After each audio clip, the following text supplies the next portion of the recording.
Assalamualaikum warahmatullahi wabarakatuh.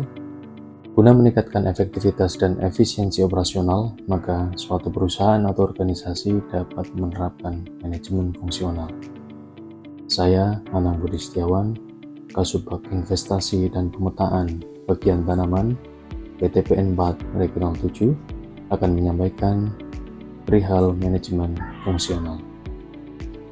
Manajemen fungsional adalah pendekatan organisasi yang membagi perusahaan menjadi unit-unit khusus berdasarkan fungsi utama dan dikepalai oleh seorang manajer. Pendekatan ini menekankan spesialisasi tugas agar setiap departemen fokus pada keahlian spesifiknya, sehingga dapat meningkatkan efisiensi operasional. Organisasi dibentuk dengan departemen terpisah yang bertanggung jawab atas kegiatan terkait fungsinya masing-masing. Manajemen fungsional dibagi dalam 4 poin manajemen, yaitu manajemen SDM, manajemen keuangan, manajemen operasional, dan operasional riset. Manajemen SDM mencakup fungsi-fungsi utama untuk mengelola karyawan secara efektif guna mendukung tujuan organisasi, mulai dari fungsi perencanaan, fungsi pengembangan kompetensi, fungsi pengorganisasian, dan penggerakan, serta fungsi pengendalian. Manajemen keuangan bertanggung jawab mengelola dana perusahaan untuk mencapai profitabilitas optimal sambil menjaga likuiditas dan mengurangi risiko, baik secara jangka pendek maupun jangka panjang. Hal ini juga mencakup fungsi perencanaan, fungsi pengendalian, fungsi pelaporan, dan fungsi pengelolaan risiko. Manajemen operasional adalah memastikan bagaimana proses produksi, fabrikasi, dan pemasaran dari hulu hingga hilir untuk mencapai profit perusahaan. Dalam manajemen operasional juga mencakup fungsi perencanaan, fungsi pengorganisasian, fungsi pengarahan, dan fungsi pengendalian.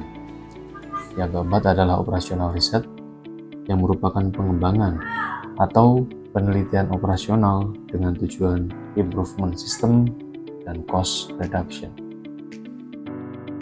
Dalam dunia perkebunan, pengelolaan SDM menjadi suatu keniscayaan yang harus dilakukan sehingga kita bisa mendapatkan tanaman yang produktif, pabrik yang produktif, serta tercapainya target keuntungan perusahaan. Investasi dalam SDM diharapkan dapat memperbaiki kinerja, produktivitas, fleksibilitas, dan kapasitas untuk berinovasi sebagai hasil dari meningkatnya pemahaman, keterampilan, dan kompetensi karyawan. Dalam pengelolaan SDM akan ada beberapa istilah manajemen, yaitu yang pertama adalah manajemen kompetensi, yang kedua manajemen kinerja, yang ketiga manajemen talenta, yang keempat manajemen karir. Di unit kebun, manajemen kompetensi ini dapat diterapkan untuk melihat dan menilai sejauh mana kompetensi tim kita, baik dari asisten, mandor 1, mandor, kerani, ataupun pengawas yang ada di kebun, baik itu soft kompeten maupun hard kompeten. Kompetensi ini diharapkan sesuai dengan koridor-koridor yang ada di perusahaan, yaitu SOP, instruksi kerja atau IK, SE, dan SI yang semuanya dapat diakses melalui web IMS (Integrated Management System). Manajemen kinerja ini lebih merujuk pada proses pendekatan yang sistematis untuk meningkatkan dan mengembangkan kinerja individu dan tim dalam meningkatkan efektivitas organisasi secara menyeluruh. Berikutnya adalah manajemen talenta.